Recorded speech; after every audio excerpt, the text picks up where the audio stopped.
Hey guys, welcome back to my YouTube channel, and in this video I'm going to be explaining to you why I absolutely love the idea and the concept and the business model in general of Amazon FBA private label, but why I think for most people it will absolutely destroy your Amazon business, especially in 2025. Now, a bit of a bold claim because I know you've probably seen people online making hundreds of thousands, millions and millions of pounds, some people even selling and exiting their private label businesses and their brands for millions of pounds, which is great. And I'm going to explain why I do love private label in this video, but I'm also going to explain the dark sides that nobody really talks about, why I think if you start it at the wrong time or you don't necessarily have the right setup or experience or knowledge, that it can really do you an injustice. For those of you who are new to the channel, my name is Jack, and I've been selling on Amazon for the past 4 to 5 years. I mainly do a business model called Brand Direct Wholesale, where I've sold millions and millions of pounds worth of products on Amazon over the past couple of years. I'm actually in the stage of my Amazon journey now where really looking at getting into private label. And when I say I'm looking at getting into private label, I've started a couple of brands and I'm really getting my hands dirty in private label, right? So first of all, I'm gonna just talk about what I actually like about private label. Like, why do I think it's such a great business model? And like I say, what I like about it, right? So first of all, what I like about private label is the fact that you gain a good level of what's called enterprise value, right? So you add intellectual property to your business and you're actually building a brand that has its own intellectual property, its own IP that likely has a saleable value, which means that you can build it from day one and you have the potential maybe in 2, 3, 4, 5, 6, 7 years, you have the potential to actually exit that brand, that business, and sell it to another business or an individual or a private equity firm, depending on how big you get. And that's what I like about it, because you are actually building something tangible that you can exit in the future, right? That's number one. So the second reason why I like private label is once you've actually got an established brand with a track record, you've got established rankings on Amazon, you've got good reviews and a good presence, then it can provide your business with a really great level of consistent sales every month. It's really predictable, really good, consistent sales, right? Which is great. And as you decide to scale and bring on more operational overheads, maybe more staff, more premises, that kind of thing, just having predictable income is going to be really great.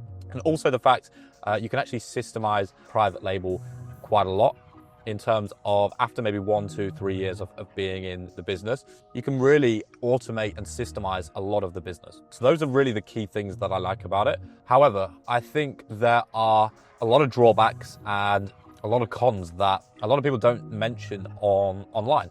As the title suggests, if you start your private label journey at the wrong stage of your Amazon journey, it can really, really, really be a big detriment to you. It can actually hold you back massively, and it can just be a big negative, right?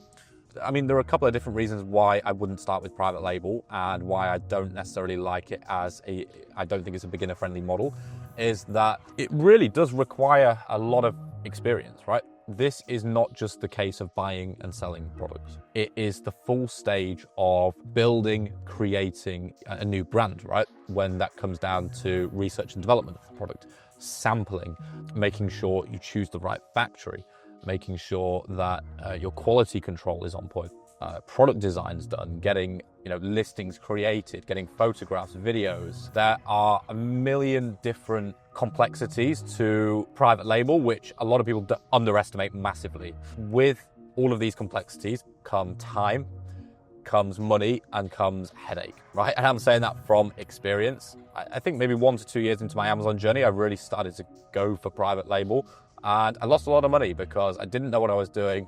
I quickly realized that, okay, on paper, the profit margins look great, but when you really deep dive down into it and look at the whole business model as a whole, it's really going to take you a long time to get any sort of tangible returns, right? And everything takes 5, 10 times longer than you think. You're going to have problems, complexities, and that kind of thing. So the first reason why I don't necessarily like the business model and don't think it's a good business model for anyone doing less than 100K a month on Amazon already to start is because there are so many complexities to it. There are so many different stages of the process where you've got to learn different skill sets, that you've got to hire different people, put money here, put money there. all these different kind of things. I think there's just a lot of room for error. There's a lot of things that can go wrong. Online, I'm seeing at the moment especially, there are people who sell it as the dream.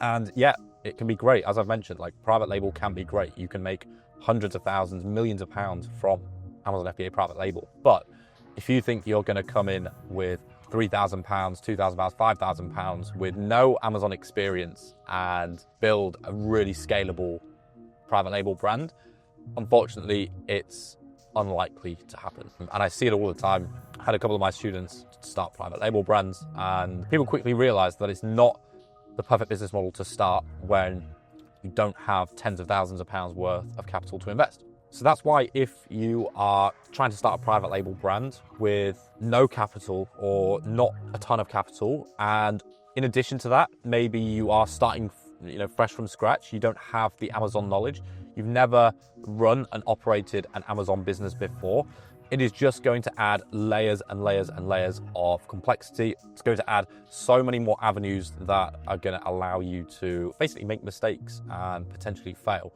So alongside the fact that realistically to do private label well, I think you need a substantial pot of capital in terms of, I don't think you can do it with £3,000, £4,000. If you have 10, 20, £30,000, maybe you can do it. But alongside that, if you are potentially starting your Amazon business from zero in sales, you've not already got an existing Amazon business, you have no experience of actually running and operating an Amazon business, right? You don't necessarily know how the platform worked, how the business model operates, and you haven't really got systems and processes and efficiencies there yet.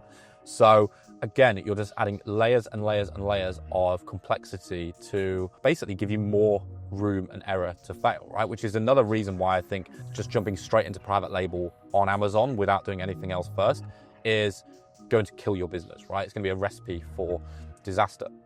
In addition to that as well, in terms of the capital, even if you do have 10, 20, 30,000 to invest, on paper, the profits look amazing. They look great.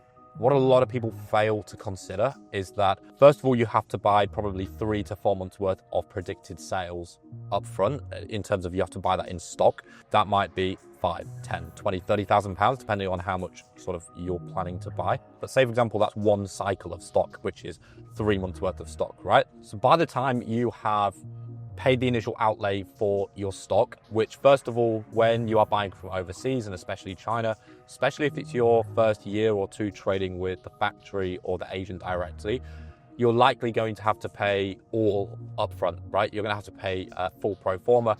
They probably will let you do a 50% deposit or a 30% deposit initially, and then before it leaves the factory, they'll let you pay the remaining 70%. But you pay, say for example, just for argument's sake, you pay your full amount on day one. It's going to take anywhere from 20 to 40 days, really, to actually manufacture the product, for the company, the business, the factory to actually manufacture the product in your custom packaging, your custom design. That is the first 20 to 40 days, right? Then you've got the logistics. So depending on the product and depending on how big or heavy or small it is, 95% of products need to be sea shipped, right? So they need to be shipped to the UK via sea. That is going to take another 45 to 60 days. So you're already looking roughly from the point you pay your initial deposit, or in our instance, pay the full amount up front, you're really going to be probably 70 to 90 days or 70 to 100 days before it actually lands at your door in the UK, okay? Then you've got to send it into Amazon, you've got to send it into FBA, and you've got to wait for it to be checked in, and then you've got to launch the product, and then you've got to start selling, right? But at this point, you've maybe only got 3 months worth of stock, and your stock takes 3 months to come, right? For any of you that know private label, you know how important it is to maintain your stock levels. You need to stay in stock at all times, and especially when you're growing listings, you really want to maintain that organic ranking as much as possible, right? Because in the early days, you're going to be probably enrolling into the Vine program. You're going to be spending a lot on advertising, on PPC to get your ranking up and to help you compete. So you really want to maintain and keep that. If you sell out, it's going to drop you out of the algorithms. It's going to drop you out of the SEO. It's going to drop you out of the ranking highly organically, right? So you need to make sure that you've got enough stock. So you've really got two options. You can either place the order again before you've barely even sold any of the stock for your next round, because don't forget, it's going to take 3 months to come. Or you can maybe wait another month and you can get it air freighted in. But both options are going to have a big cash outlay. Obviously, if you buy the second lot of stock before actually selling any of your first lot of stock, that's really going to mean that you're actually outlaying pretty much 6 months worth of stock before receiving a single penny back. If you choose to get it air freighted, you might receive a little bit of money back from the initial stock that you're selling, but you're going to pay an extreme premium to get it shipped by air to get the stock in on time, right? What a lot of people don't think is that this is an extremely long cash cycle, right? So at any one point, you're probably going to have 3 cycles worth of stock on outlay, right? So you're going to have one that you're just about to place an order for, or maybe you've just placed an order for, it's in manufacturing. You're going to have one where it's actually in transport, the product is made, it's maybe nearly just made its way to you. And then you're going to have one batch of stock that's actually in the Amazon fulfillment center, right? You're going to have basically 3 lots of stock. So at any one point, you're probably going to have 6 to 9 months worth of stock outlaid worth of cash, right? And a lot of people don't think about that because on paper, you might be making 2, 3, 4, 5,000 pound profit off one product. But if you've got 30,000, 40,000, whatever it may be, outlaid in stock, are you actually realizing any of that gains? The answer is no in the short term, right? Obviously, the long term, it compounds, your balance sheet grows because you make more profit, you reinvest it into more stock, that kind of thing. But initially, if you're looking for a cash flow vehicle, private label is not going to be able to provide you that because you're just going to outlay so much money in stock up front, which a lot of people know about, but they significantly underestimate how much they actually need, right? And how long it's actually going to take for them to get that cash back tangibly into their bank account.